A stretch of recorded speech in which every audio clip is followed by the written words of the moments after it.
Hello, everyone. This is Chaim Durst. Thank you for joining me today and taking time out of your busy schedule to attend this meeting. I hope that it's informative. I hope that it inspires you to have confidence that I can take good care of your children as they prepare their college applications. A little bit about myself. I went to Hackley, so not too far from you. In fact, many of my best friends lived in Scarsdale at the time. I graduated from Columbia in 1992 with awards, and I have spent the last 21 years helping students with their college application essays. Wow, just saying that out loud it's really strikes home. This is all I've done for 21 years. Just help students reflect on who they are and who they desire to be. That's the key of my personal philosophy. I want students to demonstrate vulnerability, self-knowledge, and the capacity to grow. I found after looking at thousands and thousands of essays over these 2 decades that the most successful essays are ones in which students are willing to be vulnerable, are willing to demonstrate self-knowledge, and they're willing to show how they'll grow. And as you'll see in the sample essays that I present, some of the essays deal with tension or setbacks or difficulties that students have in their life. Those events are more likely to demonstrate or allow the student to demonstrate these 3 qualities. So imagine you're an admissions officer and you're looking through thousands of essays, right? Some of the top universities get 30 or 40,000 applications. So you're reading through thousands of applications. Most of them are talking about an award or some type of service work or an accomplishment. After a while, they all sound the same. How can you really demonstrate the depth of your character through talking about an award? Think back on your own life. Times of tension or times of challenge or setbacks. Those are the moments that shape our character. Certainly shaped mine. I don't think of necessarily the happy events as ones that have shaped me into who I am today. It's the challenges. Just so, I urge students to look through the lexicon of memories that they have and to call ones that have tension, difficulty, or setbacks. Because by talking about them, they can demonstrate the depth of their character in ways that really move the reader. I ask students 3 questions throughout the entirety of my mentoring process. Who are you? How did you get that way? And who do you desire to be? Most people never ask themselves those questions in life. We live an unexamined life. If we don't examine our lives, how can we aim them? And when students are young and still have their future ahead of them, I really want them to consider these points. I can't control where a student gets in. But if I ask them to sincerely evaluate these 3 questions, they're more likely than not going to be able to more deeply understand who they are and the directions they want to go in. And by doing so, they're likely to write a very effective essay because the admissions officer is looking for candidates who have self-knowledge, who are willing to grow, and who are vulnerable enough to learn in an academic setting from mentors and from peers. They don't want students who are arrogant or unreceptive. So that's why I urge students not simply to put them down or to make them look bad in any way. My writing curriculum is called The Art of Essay. It's called that way after Sun Tzu, a line from Sun Tzu's Art of War, where he says, when you're weak, you act strong, and when you're strong, act weak. That really resonates with me in my life.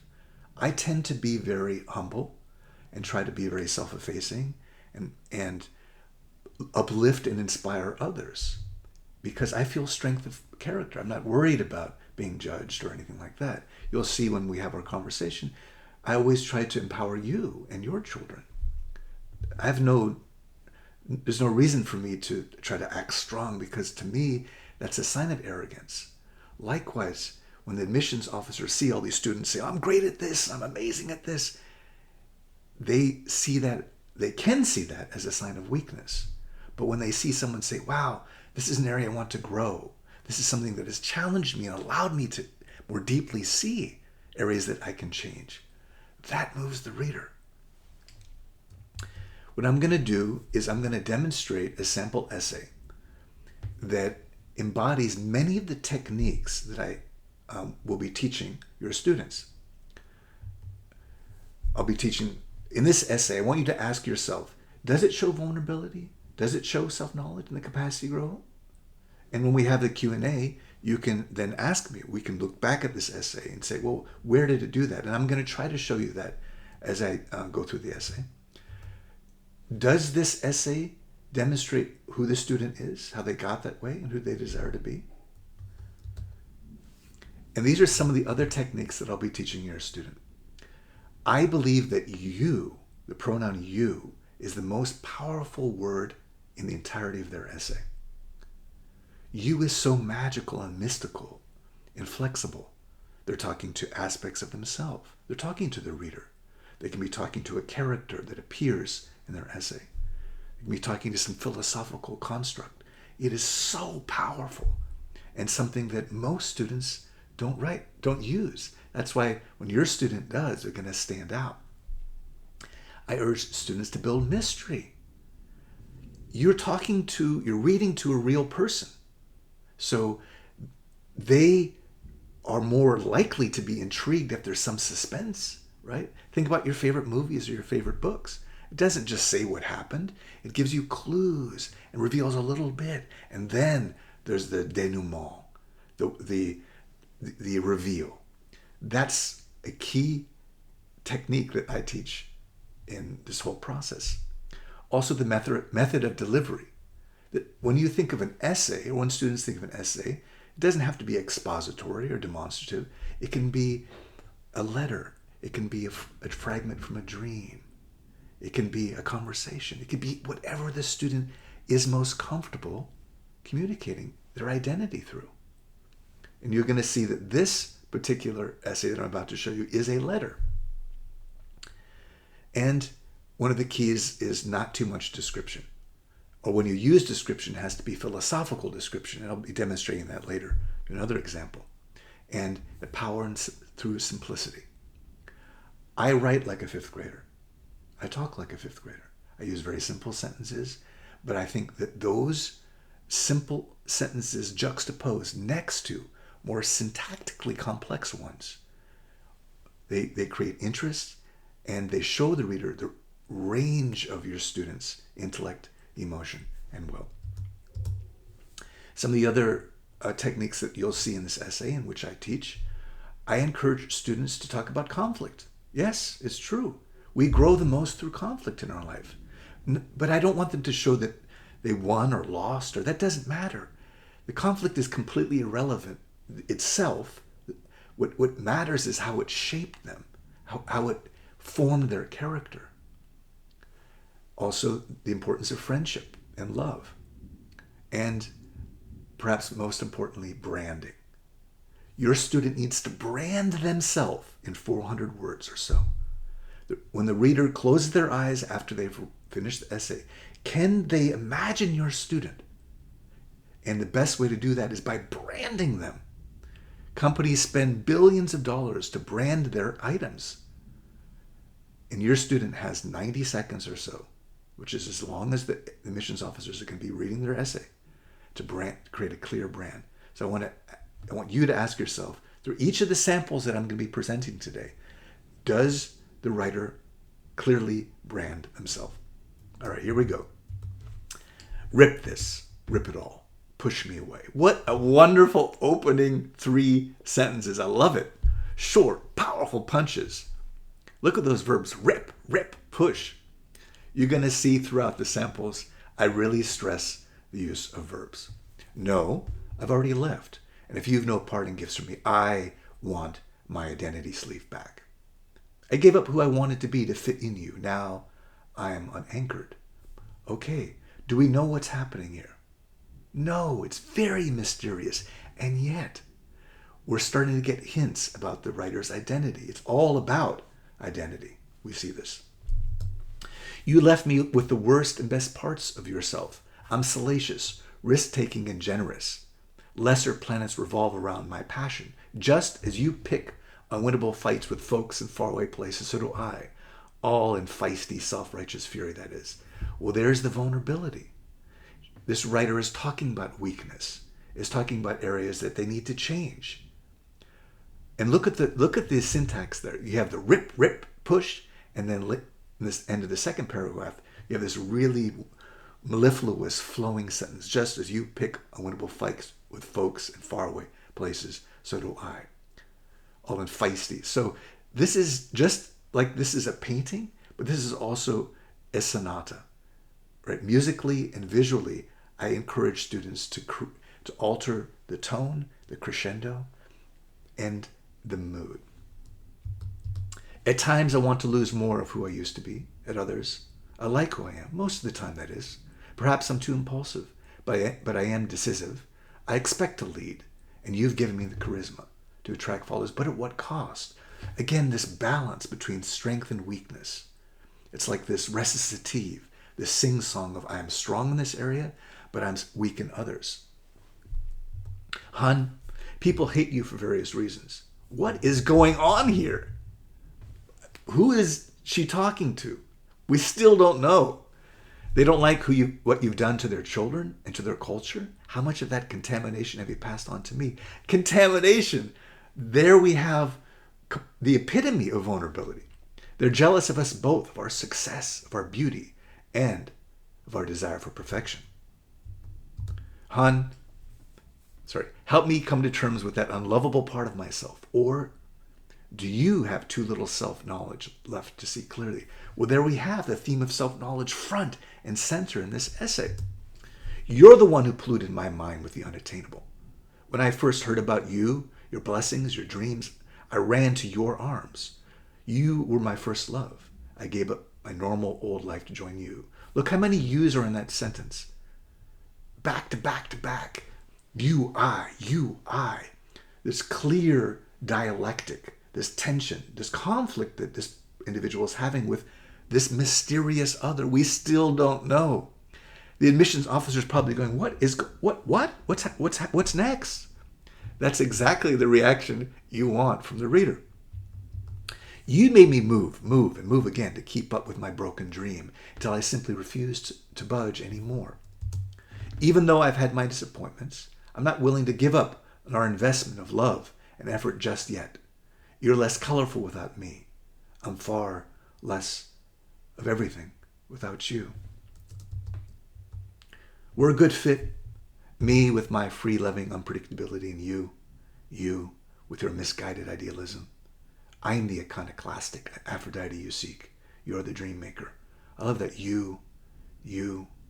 Wow, now it's like the anger, the storm has passed, and now they're trying to reconcile with this unknown other. We've come to the end of this essay, and we still don't know exactly what's going on. But that doesn't matter. We've learned so much about this reader, even though we don't explicitly know whom they're talking to. I'll make myself vulnerable to you once again. Will you open your arms to me? Well, will you speak up, America? I can't hear you. So this individual came to me. They had been a boarding school student in America, and they had to move different times for different reasons, and they were heartbroken about how America had treated them. And the first version of the essay was, I went to America, and this happened, and that happened, and I was disappointed and heartbroken, but I'm willing to take another chance. And I said, well, that's an interesting essay, and it's very moving, and I'm sorry that happened to you, but how can you create a more poignant, more magical, mystical essay that will likely be a work of art? And this is what she came up with. And I think it was very effective. She got into her first choice college. So just so students come to me and I tell them, please write in simple terms. We'll pick a topic, we'll pick an event or incident that demonstrates their character best. I ask them to write it out in very simple terms. One of the exercises I use is to ask students to write in 10 words or less. Every sentence has a clear subject, clear active verb, clear direct object. Once they've done that, then I say, well, why don't we transform this into a work of art? So what I'm going to do now is I'm going to show you a before and after where someone came to me, and this is, you'll see the first version, which is very clear, very simple sentences. It tells a very simple story. And then afterwards, I'll show you how they transform that into a work of art. All right. I went to U.S. for schooling 4 years ago. This is another student who came to the U.S. And when I returned to Korea, I didn't recognize it. As soon as I exited the subway near my home, I was greeted by trash. It seemed like people just threw away food and beer cans without any concerns for the environment or one another. Okay, clear. My favorite shops had disappeared. Plastic surgery clinics had taken their place. In fact, I could hardly recognize people passing me by. They were whiter than Americans that I studied with. People looked so skinny, too. Shockingly so. Many looked too skinny to even carry their brand name luxury bags. Excuse me. When I reached the corner, I almost bumped into a grandma sitting in the gutter, selling traditional rice cakes. People ignored her. I bought one of her cakes and wanted to ask her, Grandma, who discarded you in the gutter? What happened to the Korea I knew and loved? On the next block, I passed an odd sign. Earn $3,000 if you have a child, it announced. What could that possibly mean? I asked myself. I was shocked to read that Korea has one of the lowest birth rates in the world. So the government is trying to reverse this trend by offering cash to new mothers. At last, I was greeted by a familiar sign, my favorite PC room. I went in expecting to see children my age or younger playing, but all I saw were older men slumped over huge monitors. Cigarette smoke was so thick I could hardly breathe. The smoke and despair pushed me back out on the street. But I used despair as fuel. As long as I live, so will tradition. The trash, the smoke, the cold metal buildings inspire me to take back the soul of my nation, to embody the best of my culture and values. Grandma, hear my call. I will lift you and the nation out of the gutter, one rice cake at a time. So, to give you a little context, this young man had a lot of trouble in U.S. schools, and he had flown back to Korea for, I think, winter break. And his family flew me out to work with him over the break because they wanted to help him to get into good college. So we went for a walk in downtown Seoul, and this is the result of the walk. We saw the trash, and we saw the plastic surgery clinics, and we saw that sign. And we sat there and we discussed. So we got back to his place, and I said, well, write out what you're feeling. What about this is disturb you? Because he was really worked up. And this is the first draft that he presented to me. I said, okay, this is a wonderful, basically descriptive essay. And I said, well, let's transform this into a work of art. This has the past tense verbs. I saw, this happened, which doesn't really create immediacy, doesn't really grip the reader. It's explanatory. The brand really isn't so clear other than that they're disappointed in a nation. So now I'm going to go through this in more detail. I'm going to check the time here first to make sure. Okay, we're at the 19-minute mark. Wow, time's going fast. Now I'm going to show you how it's been transformed. The first thing that hits me when I exit the subway is the smell of half-eaten fries, beer cans, and greasy cheese steak wrappers. Hits. I mean, right off the bat, it's present tense. And look at the pronouns are going to be in yellow, the verbs are in red, and the adjectives are going to be in green. I want you to think of this as a painting. Again, this is a work of art. So this is what I do with the essay, is I color code each of the parts of speech to see the effect that it's having, to see the colors that are being painted. Plastic surgery line both sides of the street, like angry bridesmaids. Every face seems altered, sculpted, knifed. Wonderful, powerful adjectives. We're whiter than Americans are now.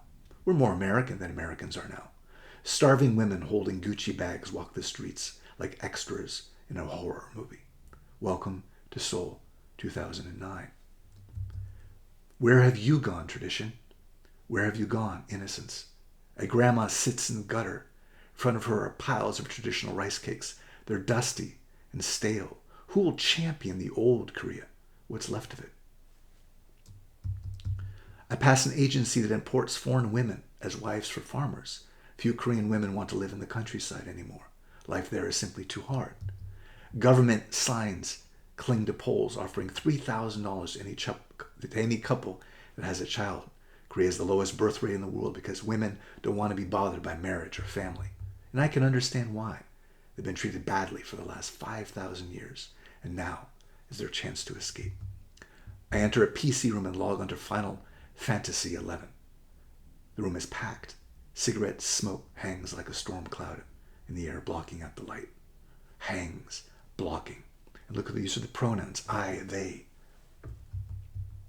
We are the most wired nation in the world. I'm wired to you, you're wired to me, and we're all wired to self-destruct. Who's going to defuse this time bomb? Unlike the first essay, this is we, you, I, me. The play of the pronouns is so profound here. And I say, knife your face. I'm happy with mine. Bleach your skin. I'm yellow and proud of it. Grandma, rise up out of the gutter and dance with me. I'll champion the old Korea, what's left of it. This one paragraph is perhaps the most powerful in the 21 years that I've worked with students. Look at the punctuation, the semicolons in purple, the play of the pronouns you, I, my, your, me, I, it, the use of the adjectives and the verbs, knife, bleach, rise, dance, champion. Those are some of the most powerful verbs in such a compact paragraph. It's so profound. Empty the trash, cut the wires, end the games. Be your own Final Fantasy. I know the final line of this. That's the brand. This student is the Final Fantasy essay. It went from a very painful walk, very frustrating walk, into what I would argue is a work of art. Does this make the student likable? So that's a commonly asked question that I get from students. Well, am I likable? Does this make me likable in the admissions office? I would say 100%. This makes the reader very sympathetic, very empathic, and it makes them very moral and ethical. They want to champion values that seem to have been lost in their mind. Clear branding, it holds and grabs the reader's attention to the verb and the adjective use, and it reveals clear aspects of the writer's identity. Absolutely. So this is a before and an after. I would like to show you another example of a personal essay before I get to the why school and why major essays. I think I'm still doing okay on time. Wow, this has gone by really quickly. All right, this demonstrates mystery, the magical you, and the emphasis on self-knowledge. I'll read this a little quicker than the last one. You try to make me feel small, colorless, but I'm on to you. You try to plant the seed of insecurity in my growing mind and shower me with false versions of myself. You relentlessly attempt to weaken my self-esteem. Again, we have no idea what's happening here, but already we see the I-you tension here and the power of the verbs in these adjectives. It won't work. I know myself well enough. I love myself well enough not to fall for your lies. The well enough, the well enough. I often encourage students to have this, the repetition of a motif to create this musical melody. Without me, you're empty, you condescend. Gain yourself through me, you broadcast the world. I'll construct my identity without your input. Thank you. Again, the emphasis on identity construction, which is the whole point of this essay. You brutally compare me to others who have given in to you. You show me pictures of other women, better dressed, brighter teeth, whiter skin, clutching your hand as they parade down the red carpet of your false dream. Again, do we know who she's talking to? No. Does it matter? No. We see so much about who she is through this tension, through this conflict that she's having with this unseen other. Look at what you're missing out. You hiss at me from your gilded cage. I stuff up my ear holes against your song of seduction and see you for who you are, a merchant of distorted fantasies. This reference to Odysseus on his raft or ship, stuffing up his ear holes against the song of the sirens. You, on the other hand, okay, again, who now she's talking to another you. Inspire me to embrace the best of myself. You acknowledge that that I have all I need within me. Represent your own standard of beauty on your own terms, you declare. I can neither add nor subtract to your inner beauty. All of these lines in red are pure distillations of this person's identity. That's why I use this as a sample, because I asked the students who they are, how they got that way, who they desire to be. Well, this directly answers all three of those questions. You challenge me to confront my prejudices and self-imposed limitations. Okay, she's talking about vulnerability. Don't escape the pain you experienced, imperfection around you. Grow from it, you plead. I first saw you hugging a light pole beside a busy bus stop. At first, I didn't realize the gun you waved was pointing back at you. Then your anti-war message hit me, breaking through my well-constructed defenses far more effectively than any slick sales pitch ever could. What is going on here? Aha, and then the denouement. Advertisements can broadcast false versions of reality and undercut the viewer's sense of self. Most seem to do just that. In particular, ads seem to target women's self-worth, exploiting their fears and insecurities. The very purpose of most advertising, it seems, is to shout out to women, you're not sexy enough or accomplished enough on your own. Look how flawed you are, how incomplete you are. If only you had me, your life would be complete. Ads also challenge women's individuality. They demand, unless you brand yourself with me, you have no style, no taste. When I see herds of Gucci-wearing lemmings walking the streets, I see victims of modern advertising who surrendered to this repressive message and allow themselves to be branded. On the other hand, ads can inspire viewers, even dare individuals, to consider a reality where others' suffering counts. I believe all art, and advertisements as commercial art, should do just that. Fundamentally, unless a viewer feels encouraged and touched, she will not have the inner strength to make meaningful choices in herself or in society. I want to make commercial art that promotes meaningful ideas. I want to challenge the current standard of marketing that undercuts women. So we went from this very mysterious dialogue with these two unknown others to a clear statement of this individual's views about advertising. It demonstrates self-knowledge. It uses the magical you. It creates mystery. The method of delivery. It is a letter. Is it a conversation? It doesn't have too much description, and it's very simple in many forms.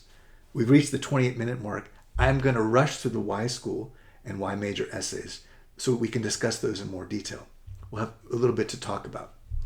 So when I help students with the why school and why major essays, I ask them to pick a focus. Is it unique? Is it realistic? Is it in line with what you want to do? And is it a believable story? Right? And then do a search of that. For example, let's say you want to do Web3, then something relating to cryptography or crypto. Okay, then we'll do a search. Let's say they want to do it at Duke. Well, let's look carefully at what we can find. Is it unique? Is there enough information on it? Does the school have competency in this area? Well, these are some searches. The very first search, I did Web3 classes at Duke. We've got plenty of material here. This is a very rich vein to mine. Excellent. And the next search we found, we have a professor. We have classes that pertain to this. We even have a reference in mainstream media to this topic relating to Duke and its commitment to Web3. Excellent. So I asked them then to hone in, talk about projects, classes, professors, and research. So I'm excited to attend Duke because of its commitment to blockchain and crypto research. Specifically, I'm interested in supporting the work of Professor so-and-so as they investigate novel uses for blockchain technology in the fields of biomedical engineering. Very specific. Classes such as so-and-so will give me the tools to develop as a programmer. So I'm just going to go through this generally now that we've already reached the 30-minute mark. Then I asked them to pivot. Don't just be a one-note symphony. talk about other aspects relating to this, such as art, where they can then talk about other classes. What to avoid? There are two things that I primarily ask students to avoid. Brochure lines, ones that can basically come right from the course catalog. I'm excited to take this class. This class covers this. Well, it doesn't relate to them in any way. It's not specific to their hopes, their dreams, how they want to grow. Nothing about brochure lines are specific. And you can see how I would urge them to change that. I'm excited to take this. It will help me grow in these following areas. So these are transformations of those sort of brochure lines. It's more personal and more specific. It shows how they want to grow as a student, as a professional, and as a person. All right, we're out of time here, so I'm just going to zip and say the last thing I want to say is another thing to avoid is the cut and paste. The school, I'm stuttering here because I'm out of time. I'm trying to rush it, but every line has to relate to that school. I asked them to do an exercise. Pretend like this is a love letter to a sibling that has 10 brothers and sisters, right? Or to if someone has 10 brothers and sisters. So if you didn't write the person's name on the love letter, would they know who this is addressed to? Likewise, try taking the name of the school out of the essay. Does the reader know that this only applies to this school? It has to. They have to in order for it to be an effective why school or why major essay. Vague references to community, no good. This is an example of a vague reference and how I would have them rephrase that. Later, when you rewatch this, or in our question and answer, I'll go through some examples a little bit more clearly. Another thing that is very vague is just the research facilities are amazing or the department's amazing. Well, how so? Be much more specific. It has to be unique, believable, cohesive, and specific. So in conclusion, I will do my best to help your student grow, to develop self-knowledge, and to write an essay that is a work of art. But I need your student to be coachable, open-minded, and diligent. I will push them. This year, unlike past years, I'm opening my office hours to you and your students. This is my URL, my digital assistant, wordmusic.me. And you can schedule a time right there with me. Your students can schedule a time with me. I am free from 11 a.m. to 11 p.m. 7 days a week. So feel free, if you have questions, to reach out. Also, I have about 40 videos as of today on my YouTube channel about various aspects of the writing process for students to review when they have questions. Thank you for joining me and sharing part of your precious day. I look forward to answering your questions now. If you have any questions about how we can work together, please reach out to Yiru, Y-I-R-U, at mycollegeadvisor.com. We can answer any questions that you have.